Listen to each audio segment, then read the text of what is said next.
Station पर भीख मांगने वाला एक भिखारी कैसे बना बिजनेसमैन, जानकर आप भी हैरान रह जाएंगे। आखिर उस भिखारी के साथ ऐसा क्या हुआ था जो उसकी जिंदगी ही बदल गई।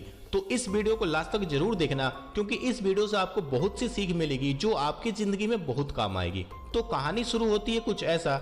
एक भिखारी रेलवे स्टेशन पर डेली जाकर भीख मांगता था और अपना गुजारा करता था। लेकिन एक दिन उस भिखारी को ट्रेन में बैठे सूट बूट पहना एक व्यक्ति दिखा। फिर भिखारी ने सोचा कि अमीर आदमी लग रहा है, इससे जाकर भीख मांगता हूँ, यह शायद मुझे कुछ ज्यादा पैसे दे देगा। भिखारी अपने मन में सोचते हुए उस सेठ की तरह दिखने वाला आदमी के पास पहुंचा और उस सेठ से भिखारी जैसे पैसे मांगा। लेकिन भिखारी को देखकर उस सेठ ने कहा कि तुम हमेशा मांगते ही रहते हो या कभी किसी को कुछ देते भी हो।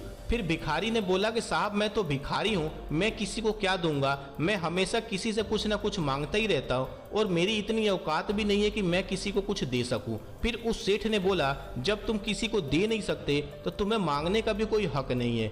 मैं एक व्यापारी हूँ, लेन देन में विश्वास करता हूँ। अगर तुम्हारे पास मुझे कुछ देने को है तभी मैं तुम्हें बदले में कुछ दे सकता हूँ। जब तक ट्रेन स्टेशन पर आ गई और सेठ ट्रेन से उतरकर चला गया, लेकिन भिखारी को कुछ नहीं दिया। अब भिखारी सेठ के बारे में सोचने लगा, कहा कि इतना बड़ा सेठ था फिर भी मुझे कुछ नहीं दिया। ऐसे ही सोचता रहा, लेकिन उस सेठ की एक बात उस भिखारी के दिल में उतर गई थी, शायद मैं किसी से पैसे मांगता हूँ लेकिन उसको कुछ बदले में नहीं देता, इसलिए लोग मुझे भीख में भी कम पैसे देते। भिखारी काफी यह सब सोचने लगा, लेकिन यह भी सोच रहा था कि मैं तो भिखारी हूँ, किसी को दूंगा तो दूंगा क्या, लेकिन कब तक मैं किसी से मांगता रहूंगा, अब तो लोग पैसे भी नहीं देते। लेकिन बहुत सोचने पर भिखारी ने निर्णय लिया, जो भी व्यक्ति उसे भीख देगा उसके बदले में मैं उस व्यक्ति को कुछ ना कुछ जरूर दूंगा। लेकिन दूंगा क्या, ऐसे ही सोचता रहा। पूरे दिन उसको इसी बात में सोचते हुए निकल गया।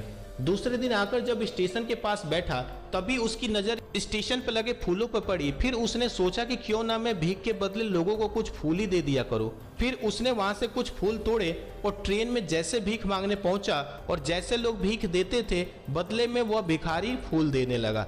अब लोग फूल की खुशबू सुनकर अपने सफर को और अच्छे से करते हुए जाने लगे। ऐसे करते हुए भिखारी को दिन भर में काफी पैसे मिल जाते थे। लेकिन एक दिन वह सेठ फिर से ट्रेन में उस भिखारी को मिला। भिखारी सेठ को देखकर बहुत खुश हुआ। तुरंत उस सेठ के पास भिखारी पहुंचा और बोला कि मेरे पास आपको देने के लिए अब फूल भी है। सेठ ने कुछ पैसे दिए और भिखारी ने उसे फूल दिया। सेठ यह सब देखकर काफी खुश हुआ। भिखारी से बोला कि तुम मेरे तरह ही भिखारी से व्यापारी बन गए हो। इतना कहकर फिर से सेठ का स्टेशन आ गया और सेठ उतरकर चला गया। लेकिन भिखारी फिर से सोच में पड़ गया और काफी सोचने लगा, क्योंकि उस सेठ की कही बातें फिर से भिखारी के दिल में उतर गई और वो सोचने लगा कि अगर मैं व्यापारी बन गया हूँ तो मैं भी उस सेठ की तरह अमीर बन सकता हूँ। वह भिखारी सेठ की बातों से इतना खुश हुआ कि स्टेशन पर उतरकर आसमान की तरफ देखकर बहुत तेज आवाज में बोला कि मैं भिखारी नहीं व्यापारी हूँ। आसपास मौजूद लोगों ने उसे देखकर बोला कि यह भिखारी पागल हो गया, लेकिन इतना कहकर भिखारी वहां से चला गया। और एक साल बाद उसी स्टेशन पर उस सेठ की तरह पूरे सूट बूट पहनकर वह भिखारी आया, लेकिन वह भिखारी सच में अमीर बन गया था। आखिर उसने ऐसा क्या किया था? वीडियो में आगे बढ़ने से पहले वीडियो को लाइक कर दे और ट्रेन से जुड़ी ऐसी और वीडियो देखने के लिए चैनल को जरूर सब्सक्राइब कर लेना।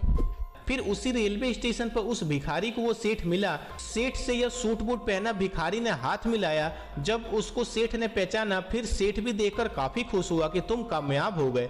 फिर उस भिखारी ने बताया कि मैं लोगों के नजरों में छोटा व्यापारी था, लेकिन मैं अपनी नजरों में एक भिखारी था। आपकी एक बात मुझे यहाँ पहुँचा दिया। आपके बताने पर मुझे समझ आ गया कि मैं छोटा व्यापारी हूँ। मैं ट्रेन में फूल बांटने से जो पैसे इकट्ठे किए थे उससे बहुत से फूल मैंने खरीदा और फूलों का व्यापारी बन गया।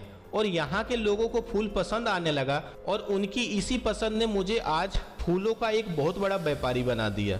तो दोस्तों, क्या आपको यह कहानी अच्छी लगी और इस कहानी से आपको क्या सीख मिली है कमेंट में जरूर बताना। और दुनिया के कोई भी बड़ा व्यापारी लो और दो के नियमों का पालन करता है। अगर आपको भी कामयाब होना है तो लो और दो के नियमों को जरूर याद रखना।